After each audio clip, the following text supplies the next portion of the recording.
Welcome back to another episode of the Franchise Happy Hour, the podcast where we toast to franchising triumphs, sip on stories of entrepreneurial courage, and uncover the inspiring journeys of those that have taken the leap. I'm your host, Dylan DeGroat, and today we're honored to have a true franchise aficionado joining us. Please extend a warm welcome to Ryan Igbanol, a franchise consultant with Great American Service Franchises and a proud member of FranServe. Ryan's path into the world of franchising is a tale of bold choices. In 2016, he escaped the confines of corporate America in financial services to venture into the dynamic world of franchise consulting. It's a journey that reflects an unwavering commitment to finding others, helping others find their path to entrepreneurship. But that's not all. Ryan's dedication to his franchise candidates shines through in everything he does. His mission is to guide professionals with management experience through the transformation from employee to employer, providing the freedom and flexibility that comes with business ownership. So grab your favorite drink, whether it's a classic cocktail, a steaming cup of joe, or just a refreshing glass of iced tea, and join us for a conversation that is bound to inspire and ignite your entrepreneurial spirit. Ryan, welcome to the Franchise Happy Hour. Dylan, it is a pleasure to be here. Ever since you reached out to me about this opportunity to be on the podcast, I've been looking forward to it. This is my first time being on a podcast. So, of course, just the way I'm wired, I'm online Googling podcast, how to prepare, what to do. Totally over prepared, which is just part of my DNA. But I am so happy that we're here today because not only do I get to talk about something I love, which is franchising, we get to share a drink. Yes, sir, we do. I love that. Well, hey, thank you so much, brother, for being on here. I'm excited to get into it and talk about your experience. Hey, so whether you are an aspiring entrepreneur, if you are looking to get into the world of franchising, hold on to your seat because we're about to start the Franchise Happy Hour. All right, Ryan, thank you so much again, brother, for being on tonight. Let's start out by asking you one quick question. What are you drinking? Do you have anything you're sipping on today? Oh, well, let's see. It's been warmer here in outside of Philadelphia than it usually has. And when it is, I usually drink beer when it's warm. But I'll tell you, I know you're a bourbonsman. And yes, I just made that word up. You're a bourbonsman. And so I like bourbon too. It's usually in a cocktail, like a Manhattan. But today, I will be having High West Bourbon out of Park City, Utah. It's one of my favorites. Oh, very nice. We will have to share a glass of that at some point together for sure, my brother. I love that, man. Is that your go-to? I don't necessarily have a go-to. With bourbons, I like to switch it up. I like everything from High West to Woodford Reserve. I like, what's the one with the Maker's Mark with the red wax top? Oh, yeah. Looks very Maker's classy, 40. looks very high end. I don't know how it's always one of the more competitively priced bourbons with that beautiful top, but I like that. So I dabble in bourbons. I'm by no means an aficionado, but I guess it's like art. I know it when I taste it. I'll know it. Yeah. I'll know that I like it when I taste it, I should say. Do you mind if I pour some? Go ahead. Absolutely.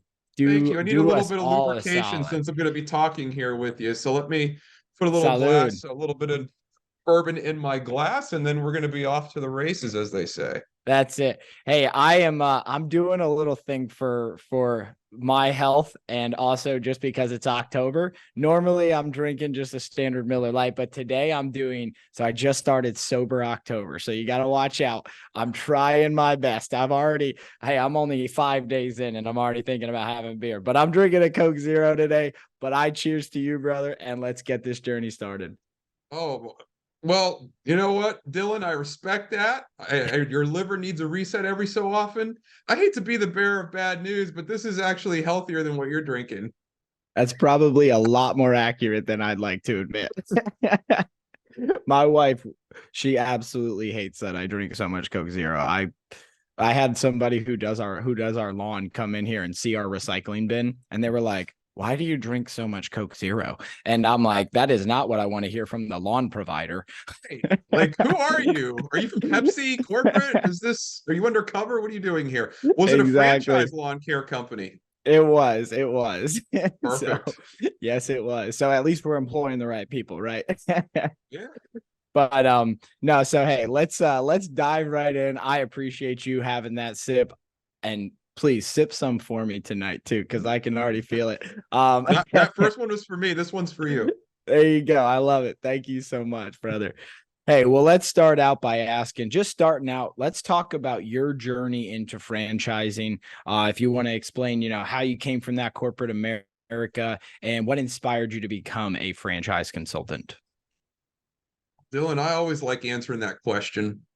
You're right. I was one of those corporate warriors. I schlepped to the office every day, sat at a desk, sat in an office.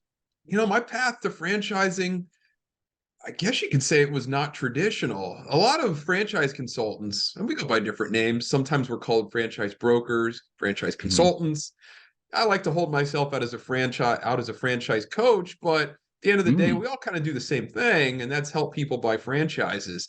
A lot of folks that do what I do, Dylan, they have more traditional backgrounds. So, for example, they will have worked in-house at a franchise, often doing the sales. mhm, There's quite a few franchise coaches that come from families that have deep mhm. roots in franchising. I know that one of the consultants with FranServe, he comes from senior care. I think his dad owned a senior care franchise, and so he cut his uh what's that expression? Cut his teeth, chops. I don't even Cut his know, but teeth. and I Yeah, swear cut that was his only teeth. my first two sips. But anyway, he learned the industry. He Yeah. learned franchising probably from the best source you can, which is a parent or a family member. Mhm, But I came to it as a corporate guy, and mhm, it's not something I ever set out to do. A little bit of professional backstory. I'm an mhm. attorney. I still Oh, am. I have a okay. bar membership. I don't practice now, and I haven't for quite some time. But like a lot of folks in corporate America, I wanted to do something different. I like Mhm. a lot of employees. I had a lot of frustrations with being in an office environment. Just being cooped up in four walls all day, not getting any Yeah. sun. And then I had some difficult bosses at my last job. I had a terrible commute. Dylan, I'm not even kidding. 4 hours round trip. I used to work in lower Manhattan, and that was on a good day. It was like planes, Not trains, me. automobiles. I used to have to drive to a train station in New Jersey, take Mhm. a commuter train up to Newark in New Jersey, and then switch to another train that went over the World Trade Center in Lower Manhattan. And then I would walk the rest of the way. So it was a terrible commute. It was wearing on me. And I just got to the point after working for several large, really bureaucratic organizations. Mhm. Before financial services, I worked for the federal government. I actually worked for the Treasury Department, Oh, big okay. organization, as you might imagine. Yeah. And I just got tired of all of that, jumping through hoops, cutting through red tape to get simple, small things done, sitting in Mhm. meetings. And meetings beget more meetings. So my life was consumed, my work life was consumed with commuting and meetings. And I just didn't feel like I was moving the needle or having much of an impact. Yeah. And I got to a point in 2015 where I said, I need to pivot. Mhm. I don't see myself doing this for the next 10 years, even the next five. I didn't really know what I was going to do. So, like a lot of folks who come to a crossroads, I'm online Googling various ideas. I thought, well, I may not know exactly what I want to do next, but I have a pretty good idea of what I need, and that's control and flexibility. Mhm. And I thought, well, where can you get control and flexibility over how you spend your work days? Business ownership. So I was Googling online, I was doing some research, and I think I must have happened upon a website, a franchise website that had Yeah. information about specific franchises. I mean, it's been so long now, it's a little bit fuzzy, Yeah. but like a lot of people searching franchises, I clicked a few buttons, put my name and contact information in, and then a guy reached out to me. His name's Yeah. Jeff Batchelder. He actually is still a franchise consultant, but he Yeah. reached out to me and we talked. He said, "Hey, what are you looking to do?" I said, I'm kind of tired of corporate America. I'm sure he'd heard that before, one too many times, Mhm. maybe. And Yeah. so over the next couple of months, we spent some time looking at franchises. He showed me a few, don't remember most of them. And we came to it was a mutual conclusion. We arrived at this conclusion mutually, and that was, look, I had a foot in Pennsylvania where I lived in Bucks County, and I had another foot up in Manhattan. And between the commute and the very difficult work, difficult job, I had a lot of responsibilities. I was actually the head of the Americas for my function in Oh, financial wow. services at my company. That was my last role. I just didn't have the time to start something. Yeah. And so he said, well, I understand that. I get that. You've got a really demanding job and a hellacious commute. Have you ever thought about consulting? And I said, Jeff, what is that? What does that entail? He said, well, that's what I've been doing with you the last couple of months. And I Yeah. said, oh, well, I've had fun with you, but I don't know anything about that. And he said, well, Yeah. let's spend some more time together. Let me show you what I do. So, we went off the beaten path. We went off track a little bit. We weren't looking at franchises. We were talking more about what he does and how he helps people navigate through the process of finding and buying a franchise. And so I talked with Jeff, and then I got to talk to some of his colleagues as well, people that have been franchise consulting in some cases for 15, 20 years. So I did my due diligence, right? You're going to hear that term probably more than once during this episode.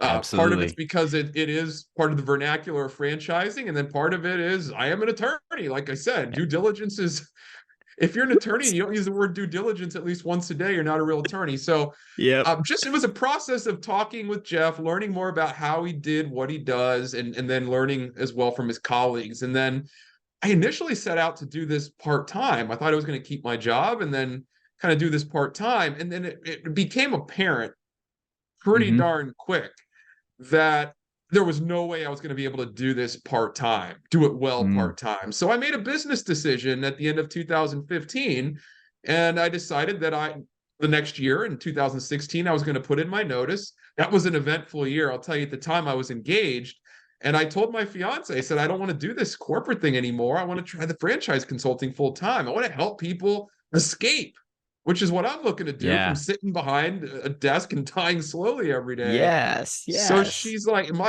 she's my wife now. She's the mother of our son. She's amazing. She said, I think you should go for it. That's So I awesome. did. I put in my notice. My last day in corporate America, knock on wood, hopefully forever, was September 30th. Yep, gone. 2016 happened to be my birthday. So I just celebrated 7 No years of way. independence from corporate America Uh, last week on September 30th. But I didn't really know anything about franchising. I just knew what I Yeah. learned from Jeff. I knew a little bit about just my research online. But the more I dug into it, the more I found it to be a fascinating industry. And look, make no mistake, it is an industry unto itself. It is a Oh, yeah. driver of the U.S. economy. It contributes greatly to the U.S. economy. Dylan, did you know that there are 300 industries roughly represented in franchising?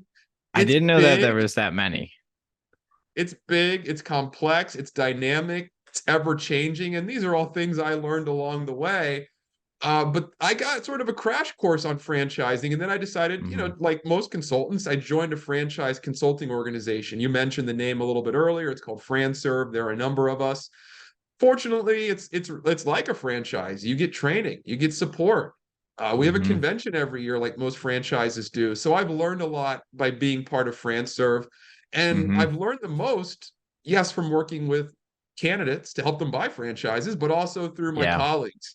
And there was this book, one of the books that helped me sort of get my mind around franchising and why it works, why franchising as a business innovation makes so much sense.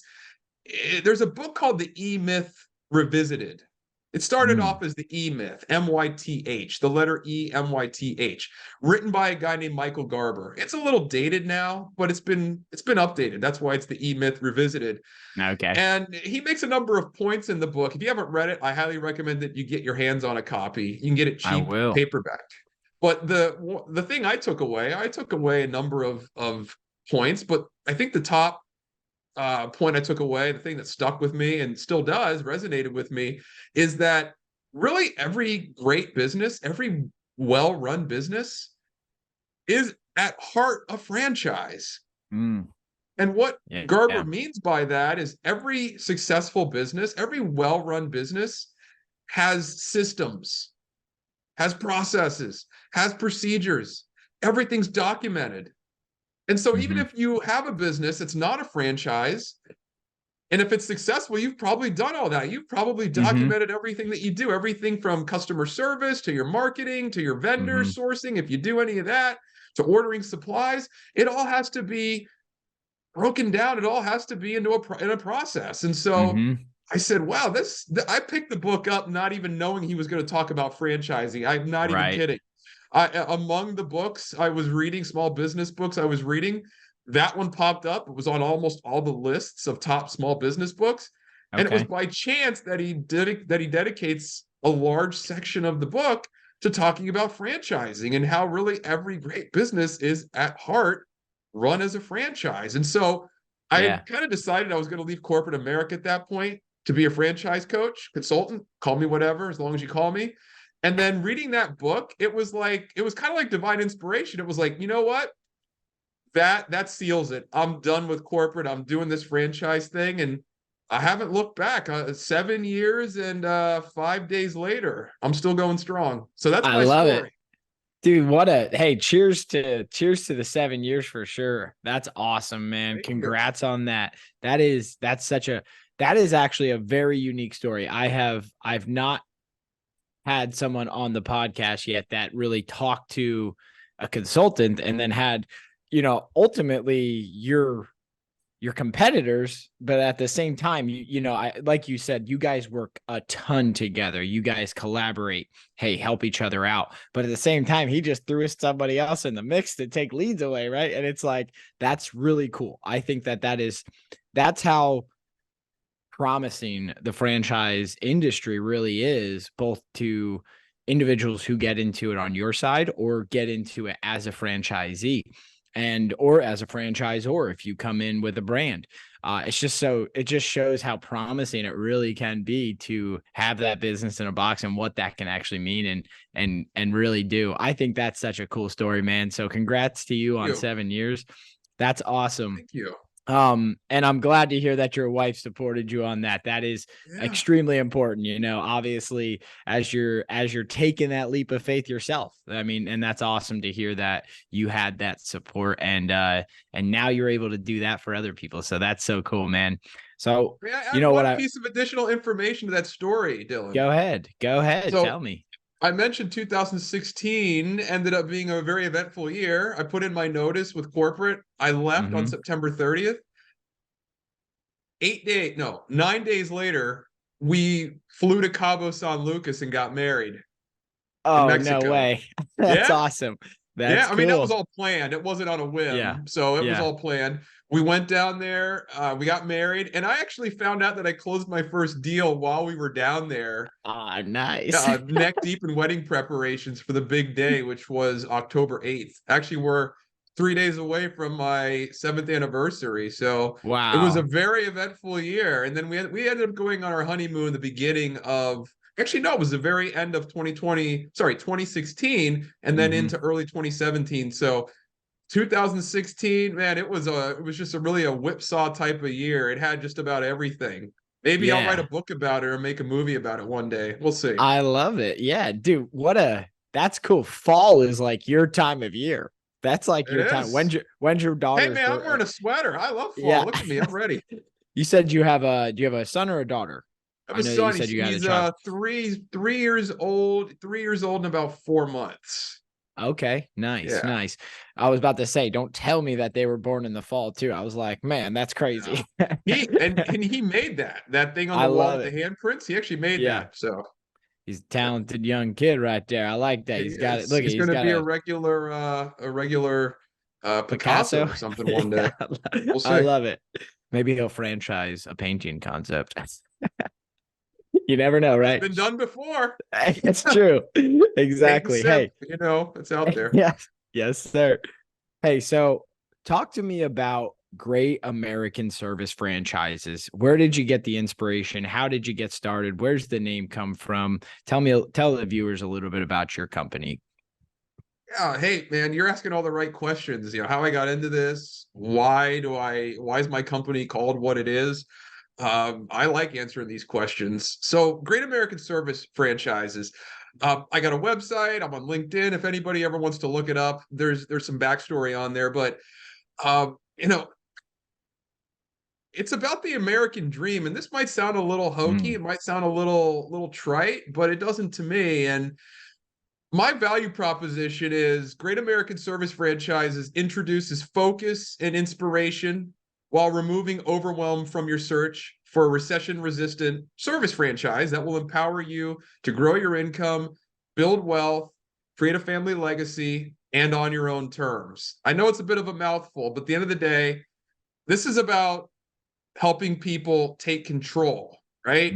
And to achieve what I wanted to achieve, I had to have control. I had to have flexibility. I needed to have control over every aspect of how I made my living, my livelihood. And I find that most of the folks I work with want the same thing.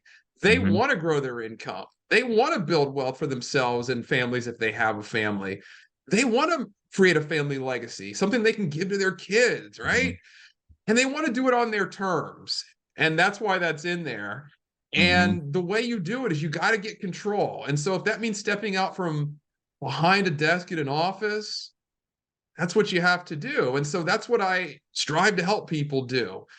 I want everybody to have those things because in doing what I've done the past 7 years, Dylan, I've been able to realize those things. And so why Great American? It's the American dream. It's about opportunity. It's about opportunity to pursue, wealth. It's about opportunity oh man, I swear I've only had 3 sips of this bourbon. It's about the opportunity to pursue prosperity. It's about, just whatever. It's the American dream. It's the opportunity to pursue whatever makes you tick. It doesn't have to be money. It doesn't have to be the wealth.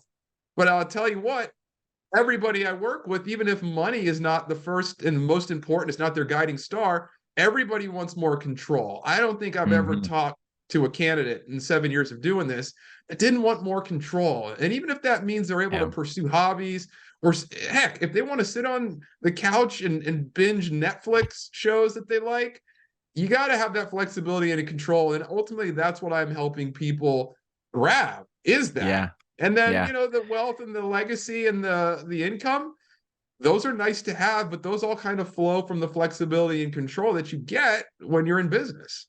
Yeah. Excellent. I love that. The great American dream, really. You just painted that picture for me so well. And I love the value proposition that you really are. It hits so many key parts about what it means to have an entrepreneurial spirit, I think, and I love the term control. Because ultimately, everybody wants to control everything about their lives. And, if you work for somebody else, can you really control that? Is that that's such a key part of your life, is working.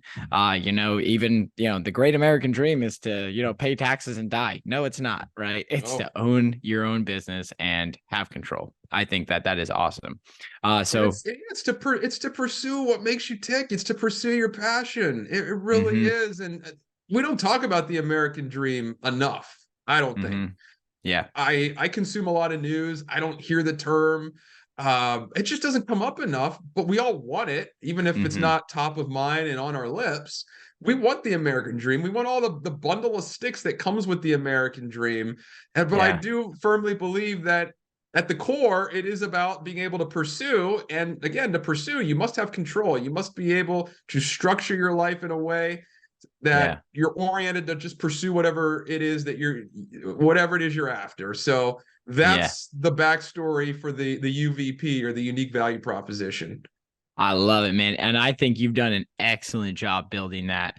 You could tell that it wasn't just something that you went on and that works. No, you took time, you thought about it, you put yourself into it, right? And I think that is ultimately what shows through to everybody, is you have put yourself in their shoes, and you're explaining to them, through that value proposition, hey, this is what I want to do for you, and this is what I think I can provide you. So I think that's super cool. I can definitely tell you're inside of that, and that's what I love about it. So, hey, in your 7 years, I'm sure you've had probably more, individuals that you could really think of. But is there like one story that just sticks out, a memorable success story of someone that you've worked with, someone that you've helped guide and help gain back that control that always sticks out to you? You know, I've worked with a lot of people in 7 years. I've lost count. I mean, I like to tell folks that I meet at the Chamber of Commerce or some of the other networking organizations that I'm part of, Mm-hmm. that because most people don't know what franchise consulting is. Mm-hmm. And I get asked that question, what do you do? How do you help people? One fact I like to share, one tidbit I enjoy sharing with people is that I probably have more original conversations every year than most people do, right? Because Oh, I talk to a yeah. lot of people. I do. It's just part and parcel of what I do for a living. And and the reason I bring this up, I mention this, is because I've been able to help a lot of those people too. I've been able to Yeah. help a lot of those people realize the dream of business ownership. And Uh-huh. look, for everybody, it's not for everybody to leave a job like I did. What I did was, in the eyes of many, radical, right? Mm-hmm. I just Yeah. left. Now I had a plan and I put in notice, but I left. A lot of Yep. people will keep a job and have a franchise run on the side, which Mm-hmm. I'm a big proponent of doing that. But I've been able to help a lot of people buy franchises, realize the dream of business ownership, and even the folks that I've worked with, maybe they didn't buy a franchise. They learn a lot. They walk away Mm-hmm. from the experience educated about franchising. They're Mm-hmm. savvier about it. And oftentimes they'll come back to the rodeo. It's usually, they Yeah. say, 3 times to the rodeo, 3 trips to the rodeo before you're ready to rope and ride. So even if I work Yeah. with somebody and they don't buy a franchise, they come away from the experience knowing a lot more. And so if they Mm-hmm. decide to return to the rodeo, well, then they're just that much savvier Mm-hmm. when they Yeah. do. As far as one case or one experience, one candidate, one client, really, I want to point at myself as Mm. a success story, and the reason I want to Yeah. do that is I talked at length about how flexibility and control are important to Mm-hmm. me. Being able to structure my days, being able to plan by quarter, by Mm-hmm. year, by tinkering, by experimenting, stuff I wasn't at liberty to do, at least not at the pace that I wanted to when I was an Yeah. employee. But I talked a little bit about my son. His name is Reese. He was born with a congenital heart defect. Oh, okay. He was born during kind of the early days of the pandemic in 2020. Mm. He ended up having to have surgery. Now, we knew all this before he was born, but he ended up having to have open heart surgery in September of 2020.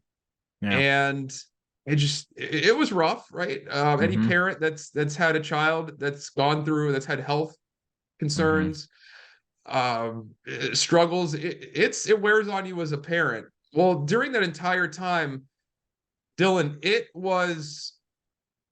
I knew that I chose the right path because Right. I had the time. I could focus on my family. I could step Mm-hmm. away from my livelihood when I needed to, as long Yeah. as I needed to. Focus on my family, focus on my wife, focus on my son. Fortunately, the surgery was great. They Mm-hmm. repaired the little tear in one of the lower chambers of the heart. He's good. He's healthy now. But I just that's what I want. Again, that's what I want to do for other people. Can Yeah. you imagine having to go through something like that and still report to work? What if you have a difficult boss, right? What if Yeah. you work in a difficult company that's going through changes, layoffs? Dylan, I didn't have to stress about any of that Yeah. stuff.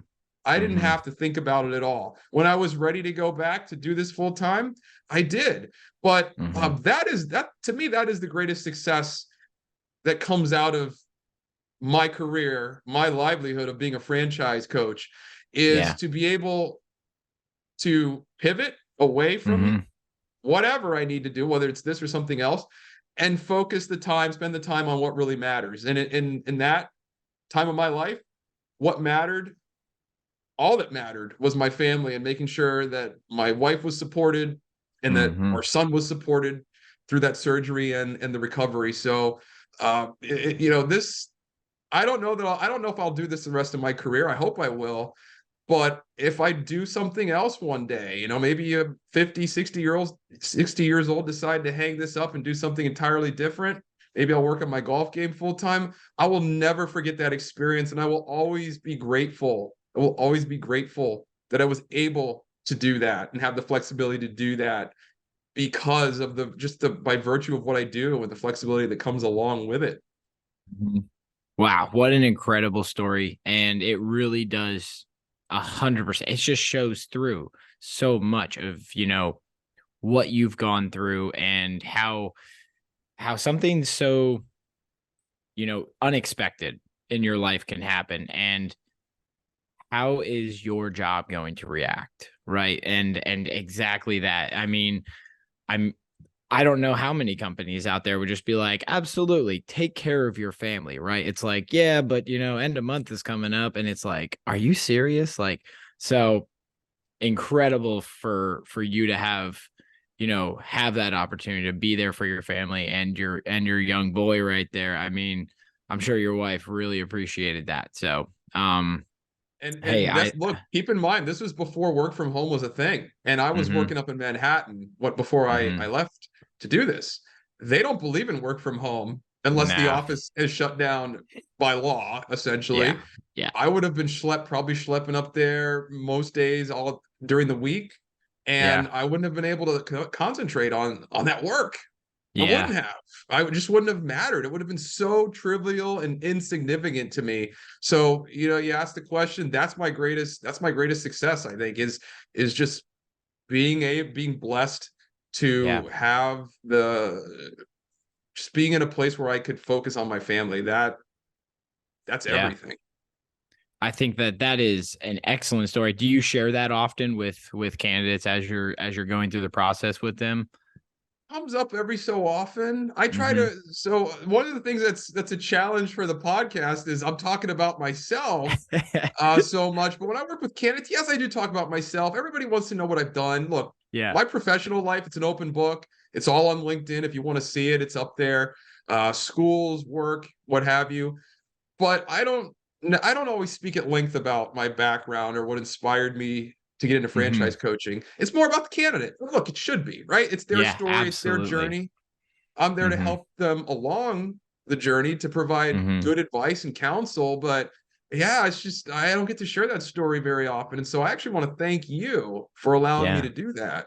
Yeah, absolutely. And as you're working with a candidate, just tell them to pop on in the podcast and be like, "Hey, you want to know my backstory? This is it." I love that. So I think that's a useful tool for you in the future, you know. So that's awesome. And that's exactly why we have this platform, right?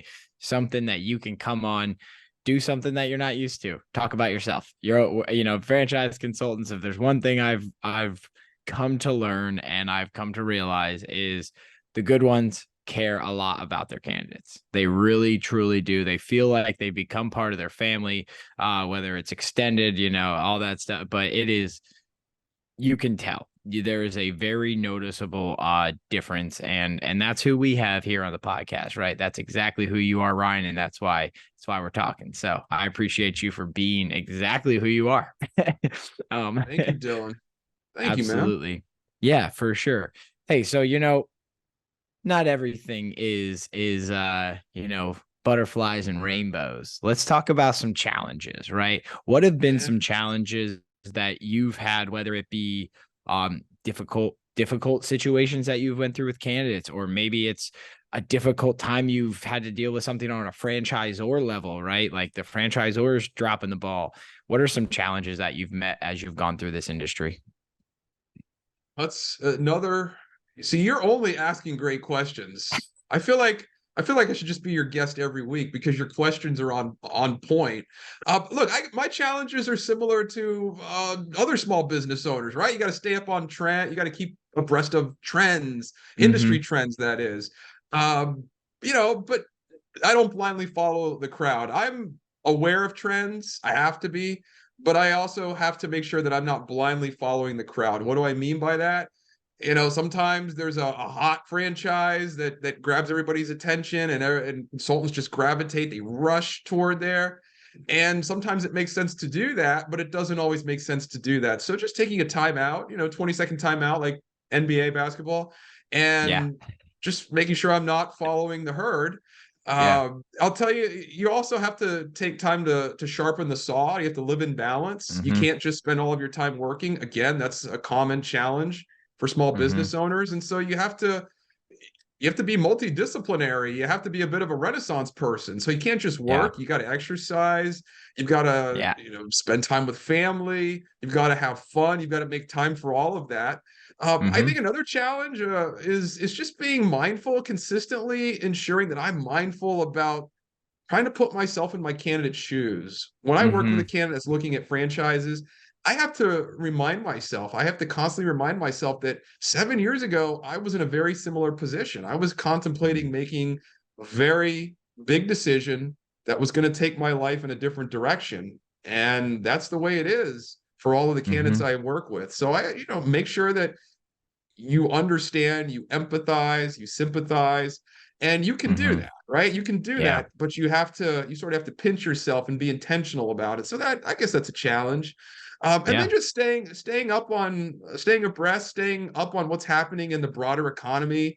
Mm-hmm. The service sector. My company's Great American Service Franchises. I specialize in service sector industries. That Yeah. can be everything from senior care to waste management to medical staffing Mm-hmm. to tree removal, and everything in between, house residential cleaning, commercial cleaning, you name it. That's what I specialize in. That's part of why my company is named what it is. Mm-hmm. So just trying to stay on top of what's happening in all of those fields, because I need to for my candidates.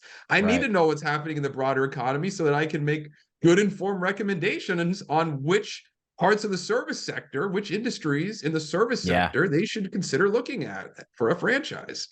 Yeah, I think that's awesome. And kudos to you for not just letting the trends or whatever's hot at the time sway your opinion on what is best for the candidate. I think that, and I don't think every franchise consultant does this, but there's definitely a gravitation to, hey, at the end of the day, you're in this to what? Make money, right? You're going to make a living doing this. And so I think that there can often sometimes be this little shiny object, but good for you for putting in the effort, doing what's right for the candidate. I think that is very admirable, and making sure that you're taking care of them, because at the end of the day, they're the most important part of this. Absolutely. So Without them, there it's is really no awesome. this. There is no this. Yeah. There is no you, right? There is no Mm-hmm. what you do. So uh, Yeah. we have to keep the candidate top of mind and Mm-hmm. what it is they're looking for. And it's not always apparent. Sometimes you have to dig, sometimes you have to prod a little, but you have Mm-hmm. to understand what their objective is. Yeah. And I'll tell you, I like to tell folks that I don't do food. We've talked about trends. We've talked about Mm-hmm. running after shiny objects. I like to tell folks I don't do food. I don't do fads, Mm-hmm. FADS, and I don't do fly by night franchises. And Excellent. fads is part of the three F's. Those are my three Yeah. F's. So I don't do fads. I don't do that stuff. If you want the latest and greatest trendy haircut place, I'm not your guy. If you're looking for Right. the workout, the fitness fad or trend of the year, I'm not your guy, right? I don't do any food franchises. So I'm not a big fad guy at all. I don't do that. So Mm-hmm. if I work with somebody, that's what I tell them. I said, I'm not going to show you food. I'm not going to show you fads, and I don't Mm-hmm. present fly by night franchises. So stuff Yeah. that's got poor leadership or is likely not going to be around for very long. Nobody Right. wants to hitch their wagon to something like that. Yeah, it's like the F word for you. I love that. F F That F is, man. I love it, man. That's awesome. That's so cool. Yeah, that's such a funny thing. I love that. I don't know why that made me laugh so much, but hey, if I'm if any of the listeners out there, not me, obviously, Dylan, if any of the listeners out there are just they're thinking about getting into the world of franchising, but they're looking for some advice. They want to know, is there anything that they should know? What would be, a word or a piece of advice that you would give to someone that is considering entering the franchise industry for the first time? Ah, there's a so I'm it's a struggle because there's a lot, right? There's a lot that Yeah. goes into this decision, and it is a big decision. It is a Hmm. life-changing decision, hopefully for the better in the long Yeah. term, in the medium to long term. But there's a lot that there is a lot that I tell candidates, and I can't share it all in the limited amount of time we Yeah. have. But I tell everybody, be specific Yeah. about your why. Everybody's got a Hmm. why, right? Hmm. Why do you want to upend your life in some cases and buy a business and have all this responsibility and invest all this money and have Yeah. so you got to be specific about your big why. It could be Hmm. money, it could be getting your time back, it could be creating a family legacy, whatever. I say to my candidates, be specific about your why and then write it down Hmm. or type it up in a Word document. It can be as simple as that and print it out and put it on the wall somewhere Hmm. where you can see it every day. That's cool. That's very cool. I love that idea. It's like I forget what movie it was. There was a movie where somebody wrote on it's like be better or something like that on their mirror. And I love that. I think that's so cool. That constant reminder of why are you doing this? Why is it that you want to do this? That's so cool, man. Good thought there. I like that. And that'll get them, thinking about it more. I think that's the most important part is just finding out if this is the right opportunity for you. It's not for everybody, but it is for those who have that entrepreneurial spirit and are looking for that American dream, right? Yeah, I mean, look, folks are smart that I work with. They can Uh, learn, they can determine pretty quickly if it's not. yeah, Sometimes you work with a candidate and they come into it and their guns are blazing and they realize that it's not for them. Maybe it's not for them at all, or maybe it's not for them right now. But as yeah, long as you keep your big why in mind, that's fine, right? yeah, It's not everybody that starts looking at a franchise is going to buy a franchise now or maybe yeah, ever. And I get that. So yeah. but it's important to always remember that. And there's I don't remember who came up with this expression, but I love it. And it speaks to the point of remembering your big why, always keeping it top of mind. And that is your reasons, your rod, what is it? Your reasons will be your rod and staff. Okay. Yeah, And it's true. It's an old expression. Your reasons yeah, will be your rod and staff. And it basically means the same thing. Keep your big why top of mind. And as long as absolutely. you remember your reasons, as long as you remember your reasons for wanting to do something, Yeah, something big, something yeah, exceptional in this case, we're talking business ownership, yeah, then whether you do buy a franchise or whether you don't buy a franchise, either way is the right answer. It's the right yeah. approach. That's excellent. I love that, man. Yeah, definitely. I love the old homage, man. There was something to be said about old thought and old process and hey, they were the history makers, right? So they're probably smarter than us. Borrowing But from people that are so much better at coming up with expressions than I am. I mean, there's I all this love great stuff out there. You it. just have to pull it out of the ether and use it. I love it. Hey, before we get into the little ending surprise Mhm. here, uh if I'm a listener and I'm loving exactly what you're saying, I want to be in a service franchise. I want that great American dream. I want to take back control of my life. You know, how can I get in contact with you, Ryan? What's the best way to do that? Oh, great question. Another one in a long line of great questions, Dylan. So you can Google my name, Ryan Igbanol. Last name is spelled I-G-B as in boy, A-N as in Nancy, O-L. You can find me on LinkedIn. You can find me on my website, which is www.g as in girl, A as in apple, S as in Sam, F as in Frank, the number 4, us or Hmm. us.com. There you go. GASF for us. And what does that stand Ah, for? Great American Service Franchises for us.com. I love it. Thank you so much. That is awesome. And if you're a listener out there and you want to take back that control, you've been looking for the inspiration, but someone who knows their service franchises and is ready to help you find that great American dream, absolutely contact Ryan. I have no doubt that we'll be speaking very soon and he'll be saying, "Hey, Dylan, guess what? Somebody came to me and now they're they're in the American dream. They're living it. So I think, Ryan, you're definitely going to continue down this road. I don't think you're ever going to retire from this, my man. I feel like this is your calling. So you're doing it. You're an excellent consultant. So it's time to put you in the hot seat, though. If you haven't listened to the podcast yet, we do a little bit at the end. I'm going to here take a called drink while you explain Go this. ahead. Yes. So it's called Ask Chat GPT. So what I've done is I've gone on Chat GPT and told it to just give me some situation that Ryan has to be in, where you're going to have two outcomes that you have to decide from. So now we're going to let the listeners know a little bit more about you. So, Ryan, you're standing at the entrance of a dense, mysterious jungle with sunlight filtering through the canopy of ancient trees. Two distinct paths stretch out before you. The first path leads to a hidden waterfall rumored to hold a secret treasure behind its cascading waters. Adventurers say that it's a challenging climb with a rewarding view and possible riches. The second path guides you to a set of ancient ruins, swallowed by the jungles over centuries.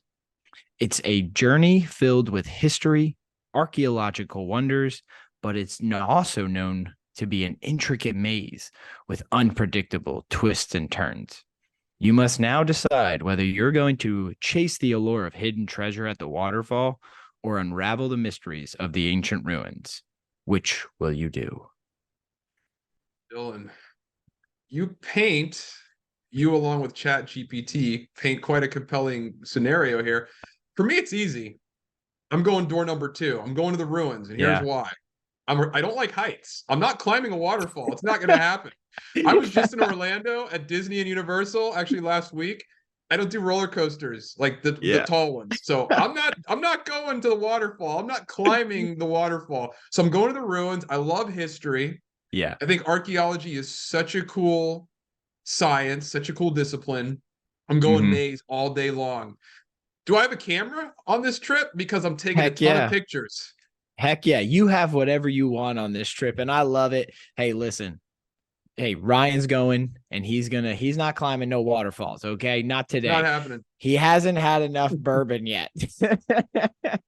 But hey, Ryan, thank you so much. You've been a great sport today. You've been an absolute pleasure for the podcast. Thank you for sharing that story. And again, if you are listening and you believe that Ryan really spoke to you, and you're ready to take that leap of faith and take control of your life, absolutely reach out to Ryan. But Ryan, thank you so much again, brother. Cheers. Thank you, Dylan. It's been a pleasure. Absolutely, hopefully we'll do it again man. sometime. We absolutely will, brother. So, hey, everybody, cheers to the entrepreneurial spirit.